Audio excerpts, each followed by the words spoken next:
धन्यवाद सभापति महोदय, मुझे आपने बोलने का मौका दिया। और सबसे बड़ी चीज, विश्वविद्यालयों से जुड़ी हुई चर्चा चल रही है, कुल गुरु की बात चल रही है। गुरुर ब्रह्मा गुरुर विष्णु गुरुर देवो महेश्वराय गुरुर साक्षात परब्रह्म तमसे श्री से गुरुवे नमः। गुरु की जब बात करते हैं तो अपने आप में बहुत बड़ी एक छवि होती है। कुल गुरु की चर्चा चल रही है, कुलपति की जगह हम कुल गुरु का नाम ले आ रहे हैं। मैं स्वागत करता हूं आपका, आप ले आए, बहुत बढ़िया काम कर रहे हैं। मेरे से पहले माननीय भरतपुर से आने वाले सदस्य ने कई सारी चीजें कही। सही बात है कि साहब यूजीसी आपको वैलिड करेगी नहीं करेगी, क्या पता कल के समय में कुलगुरु कहीं पे साइन करते हैं, वो डिग्री अगर कैंसिल हो गई तो क्या होगा। हमारे यहां से कोई ग्रेजुएट करके कोई फॉरेन जा रहा है और वहां पे सब देखता है कि साहब वाइस चांसलर के सिग्नेचर ही नहीं है, तो उसको 4-4 बार धक्के खाने पड़ेंगे। आप इसके लिए कुछ ना कुछ एक ठोस चीज ले आए, मेरा तो यही निवेदन है। क्योंकि गुरु की बात है तो मैं उनके सामने या उसके विषय में आपके खिलाफ तो नहीं बोलूंगा, और गुरुओं की तो इज्जत हमेशा हम करते ही आए। गुरु गोविंद दोनों खड़े काके लागू पाए, बलिहारी गुरु आपने गोविंद दियो बताए। बहुत बड़ा नाम है, आप करें, स्वागत है आपका। पर मेरा निवेदन है कि आप विश्वविद्यालयों के बारे में भी सोचें। मैं जोधपुर यूनिवर्सिटी में 2019 से लेकर 22 तक छात्र संघ का अध्यक्ष रहा, खूब बार धरने दिए, प्रदर्शन किए। एक बार की मैं आपको बात बता रहा हूं कि पिछली बार पेंशनर जो है, जो लगभग अपना पूरा जीवन वहां पे निकाल के आते हैं, वो सारे लोग बुजुर्ग, हरिमोहन जी साहब सबसे वरिष्ठ हैं। हरिमोहन जी साहब 70, 75 साल के हमारे जो बुजुर्ग हैं, जिन्होंने पूरा जीवन दिया है, वो सड़कों पे आए, धरने दिए। मैंने कहा क्या हुआ साहब? तो कह रहे हैं कि साहब हमने पूरा जीवन इस संस्था को दे दिया, आज के समय में ये संस्था हमें पेंशन तक नहीं दे पा रही। आप विचार करें कि चतुर्थ श्रेणी का कोई कर्मचारी है जिसकी पेंशन कुल मिला के 10,000 है, अगर 6 महीने तक आप उनको पेंशन नहीं दोगे तो उसकी क्या स्थिति होगी।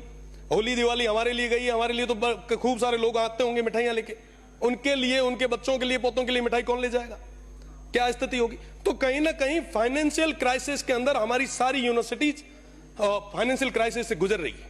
हम उसको अपलिफ्ट कैसे करें, उसके बारे में चर्चा करने की ज्यादा जरूरत है। अब बात करें स्टाफ की, यूनिवर्सिटी के अंदर सारे प्रोफेसर्स के पद खाली पड़े, असिस्टेंट प्रोफेसर्स के पद खाली पड़े, टीचिंग नॉन टीचिंग के सारे पद खाली पड़े, कोई बात करने के लिए तैयार नहीं है। जो गेस्ट फैकल्टी पे जो प्रोफेसर्स आ रहे हैं, जो पढ़ाने के लिए आ रहे हैं, वो इसी उम्मीद के साथ कि कभी ना कभी सरकार कोई ना कोई ऑर्डिनेंस लाएगी और हमें परमानेंट करेगी। तो मेरा तो निवेदन है कि जो गेस्ट फैकल्टी पे आ रहे हैं, आप उनको परमानेंट करें। नॉन टीचिंग के जो स्टाफ है, लगभग काफी लोग तो ऐसे हैं जिन्होंने पूरा जीवन दे दिया, अभी तक वो टेम्परेरी है, उन लोगों को आप परमानेंट करें। साथ ही साथ मैं स्टूडेंट्स की बात करूं, आप बहुत एक्टिव हैं, माननीय मंत्री जी बहुत लांठा है। आपसे तो मेरा ये निवेदन है कि आप उन यूनिवर्सिटीज में, उन हॉस्टल्स में, उन विद्यार्थियों के साथ में एक एक दिन, एक एक रात गुजार के आए। आप वहां की हॉस्टल्स की स्थिति देखें, वाकई लगेगा स्टूडेंट्स को कि हमारे माननीय मंत्री जी बहुत एक्टिव है। आप वहां पे जाएंगे तो देखेंगे कि साहब हमारे पास क्वालिटी की कोई कमी नहीं है, कोई कमी नहीं है। बहुत ब्रिलियंट स्टूडेंट हमारे यहां पे है। आप उनके बीच में अगर समय निकालेंगे तो 4 चीजें साथ में निकल के भी आएगी। साथ ही साथ अभी बात चल रही थी सिंडिकेट की, सीनेट की, तो सीनेट और सिंडिकेट के अंदर छात्रों को या छात्र नेता या जो ब्रिलियंट स्टूडेंट है, आप कैसे भी तय करें और उनको जगह दें, ताकि एक कम्युनिकेट रहे। समन्वय नहीं है साहब, विश्वविद्यालय प्रशासन अलग भाग रहा है, छात्र अलग भाग रहे हैं, तो कहीं ना कहीं एक ब्रिज बनाने की जरूरत है। मेरा निवेदन है कि आप इस बारे में भी सोचें। साथ ही साथ मैं स्पोर्ट्स की बात करूंगा साहब। आज के समय में यूनिवर्सिटीज का स्पोर्ट्स हम बात कर रहे हैं साहब, पंजाब हरियाणा में इतने खिलाड़ी बाहर जा रहे हैं, इतना बढ़िया बढ़िया परफॉर्म कर रहे हैं। हमारे स्टूडेंट्स को क्या हुआ साहब, वो इसलिए खेल नहीं पा रहे हैं कि साहब उनके पास ना तो पूरे संसाधन है, ना वहां पे पूरे शिक्षक है। मेरा निवेदन है कि अपन इस बारे में हमें बात करनी पड़ेगी। आज एआई का जमाना आया है, टेक्निकल चीजों का जमाना आ गया है। हमारे बच्चे आज के समय में ग्रेजुएट होके बेरोजगार होते जा रहे हैं। एक लंबी फेरियस्त हमारे पास, एक दिनों दिन ये आंकड़ा बढ़ता जा रहा है। साहब हमें विचार करना पड़ेगा कि हम जिस ओर जा रहे हैं, क्या वो रास्ता सही है। साथ ही साथ मेरा तो यही विशेषकर निवेदन माननीय मंत्री जी से रहेगा कि आप वहां जाएं। साथ ही फीस का मामला है, बहुत बड़ी चीज है, बहुत गंभीर समस्या है माननीय सभापति जी।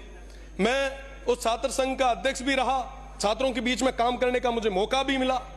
वेस्टर्न राजस्थान की सबसे बड़ी यूनिवर्सिटी थी, मैं वहां देखता था कि साहब ग्रामीण परिवेश से जो आने वाला विद्यार्थी है, वो अपनी ग्रेजुएशन के साथ साथ तैयारी भी करता है। कई सारे हमारे भाई ऐसे हैं जो कहीं ना कहीं काम भी कर रहे हैं, पार्ट टाइम जॉब भी कर रहे हैं। आप उन पे फीस बहुत ज्यादा तरीके से बर्डन डाल रहे हैं। आप विचार करें कि पिछले 2 साल पहले मैं एक बार देख रहा था, अखबार देख रहा था, उसमें लिखा हुआ आया कि साहब 4 गुना हमने फीस बढ़ा दी। इस तरीके से अगर हम फीस लाते गए तो साहब ग्रामीण परिवेश से आने वाला वो विद्यार्थी है, वो कहां जाएगा, वो कैसे तैयारी करेगा? तो कहीं ना कहीं उनके हितों के बारे में भी सोचने की जरूरत है। साथ ही साथ क्लासेज वगैरह की अगर मैं बात करूं, लगभग सभी विश्वविद्यालय से निकल के आए हैं, हमारे मनीष भाई हंस रहे हैं। तो मनीष भाई आप देखते होंगे कि कहीं पे भी क्लासेज पूरे तरीके से नहीं लग रही। आज हमारे स्टूडेंट्स जो है वो परेशान हो रहे हैं। अगर बात करें प्रोफेसर से तो कहते हैं कि साहब स्टूडेंट नहीं आ रहे, स्टूडेंट कहते हैं कि साहब प्रोफेसर नहीं आ रहे।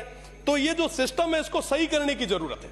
और मैं दावे के साथ कह रहा हूं कि अगर हमने समय रहते इस सिस्टम को सही नहीं किया तो कोलैप्स हो जाएगा ये सिस्टम।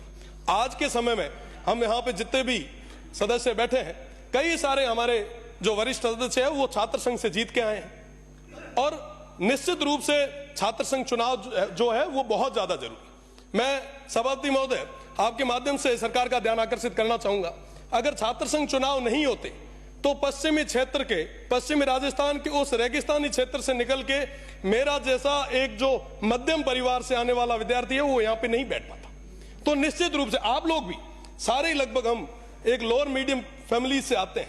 यहाँ पे मनीष भाई बैठे हैं, माननीय बायतू से आने वाले सदस्य हैं, शेरगढ़ से आने वाले सदस्य हैं, कई सारे हमारे लोग। ये तो मैं राजस्थान यूनिवर्सिटी की और जोधपुर यूनिवर्सिटी की बात कर रहा हूं, उसके साथ ही साथ सुखाड़िया से आने वाले हमारे माननीय कृपलानी जी भी बैठे हैं। तो निश्चित रूप से ये छात्र संघ चुनाव होंगे तो नए युवाओं को राजनीति में आने का एक मौका मिलेगा। और निश्चित रूप से अगर आपको लग रहा है कि साहब चुनाव सही नहीं हो रहे तो आप उसके ऊपर कहीं ना कहीं 4 नियम ज्यादा लगाएं, लॉ एंड ऑर्डर को मेंटेन करने के लिए फोर्स ज्यादा लगाएं, पर छात्र संघ चुनाव कराएं ताकि नए युवाओं को आगे आने का मौका मिले। साथ ही साथ मेरा एक जो विशेष निवेदन आपसे मैं वापस माननीय मंत्री जी से करूंगा कि ये जो टेम्परेरी स्टाफ जो लगे हुए हैं टीचिंग और नॉन टीचिंग के, उनको आप परमानेंट जरूर करें। नई एक्टिविटीज को बढ़ाने के लिए हम प्रयास करें। वहां पे कैरियर काउंसलिंग की बहुत ज्यादा जरूरत है। आज के समय में कोई भी कैंपस के अंदर कैरियर काउंसलिंग के लिए नहीं आ रहा। विद्यार्थी हैं, ग्रेजुएशन कर लेते हैं, ग्रेजुएशन होने के बाद में कहीं ना कहीं दर दर की ठोकरें खाने पे मजबूर हो रहे हैं। अगर आप ये चीजें करवाएंगे तो निश्चित रूप से हमारे युवाओं को एक नई जगह मिलेगी। साथ ही साथ अभी चर्चा चल रही थी वाइस चांसलर और रजिस्ट्रार की। साहब मुझे कहते हुए बड़ा दुख होता है, माननीय भरतपुर से आने वाले सदस्य ने तो खुल के नहीं कहा, पर मैं सामने एक पट्टी लगी हुई देख रहा हूं, उस पर लिखा हुआ है कि भैया जो बोल रहे हो सत्य बोलो। और मैं सत्य बोल रहा हूं कि जो बड़ी अटैची लाता है उसको वाइस चांसलर बनाते हैं। वाकई जो ये कोई भी हो, कोई भी राज आया, चाहे पक्ष हो चाहे विपक्ष हो, निश्चित रूप से जो जितनी बड़ी अटैची लाता है उसको बड़ी यूनिवर्सिटी का चार्ज दे दिया जाता है। आप विचार करें, क्या वाकई वो बड़ी अटैची वाले कुलगुरु जैसे पद पे बैठने लायक है क्या?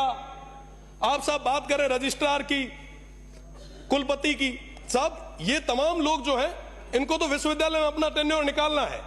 कुलपति का टेन्योर 3 साल का होता है, वो बड़ी अटैची दे के आते हैं, उनको तो ये लगता है कि साहब 3 साल में कैसे वापस इकट्ठा करें और जाएं। साहब इस दौर में सबसे बड़ा नुकसान किसको हो रहा है? हमारे इस प्रदेश को हो रहा है, हमारी आने वाली पीढ़ी को हो रहा है। आखिर उसका गुनहगार कौन है? अगर हमारे युवाओं और हमारी इस शिक्षा नीति को पूरी तरीके से खत्म किया जा रहा है तो इसका गुनहगार कौन? गुनहगार हम लोग यहां पे बैठे हुए 200 के 200। क्योंकि साहब ये चीज हो रही है, हम देख रहे हैं, पर भी हम चुप बैठे हैं, हम मौन बैठे। आखिर कब तक चलेगा ऐसे? साहब इन यूनिवर्सिटीज को बचाएगा कौन? हमारी इस शिक्षा की जो नीति है, ये जो संस्थाएं हैं, इनको बचाएगा कौन? बचाने के लिए लोगों ने हमें भेजा यहाँ पे, और माननीय मंत्री जी बिना तो हाथा जोड़ी करे थोरो है कि साहब आप इस ओर देखें, वरना वाकई ये सिस्टम लैप्स हो जाएगा। साहब रजिस्ट्रार और वाइस चांसलर को कोई लेना देना नहीं है, वो ठोक ठोका के अपने घरों घर चले जाते हैं। वो बेचारे जो नीचे बैठे स्टाफ है वो दुख के आंसू रोते हैं। वो कहते हैं कि साहब हम हमारी व्यथा कहां है, किसके आम? साहब कोई बात सुनने के लिए तैयार नहीं है, इनकी बड़ी बड़ी पहुंच है। मेरा तो निवेदन है कि आप एक एक दिन आप सर्किट हाउस में मत रुकिए, आप यूनिवर्सिटीज में रुकिए। उन युवाओं के बीच में नवाचार आएगा साहब, नए क्वालिटीज के लड़के आगे आएंगे, आपके लिए रिसर्च करने वाले लड़के आपको मिलेंगे। आप तो उनको आगे लाएं निश्चित रूप से आप जो आज कुल गुरु का जो कर रहे हैं, मैं आपको धन्यवाद देता हूं, पर कुल गुरु के साथ साथ यूनिवर्सिटी को अपलिफ्ट कैसे करें उसके लिए भी बात करें। हमारी कॉलेजेस के अंदर आज के समय में ज्यादातर प्रोफेसर्स के पद जो है वो खाली पड़े, आप उनको भरे। साहब घना ही बेरोजगार आ रही, बहुत बड़ी गातो नहीं मीना बड़ा हुआ ना, अपलिफ्ट करो। बहुत बहुत धन्यवाद। जय हिंद, जय भारत।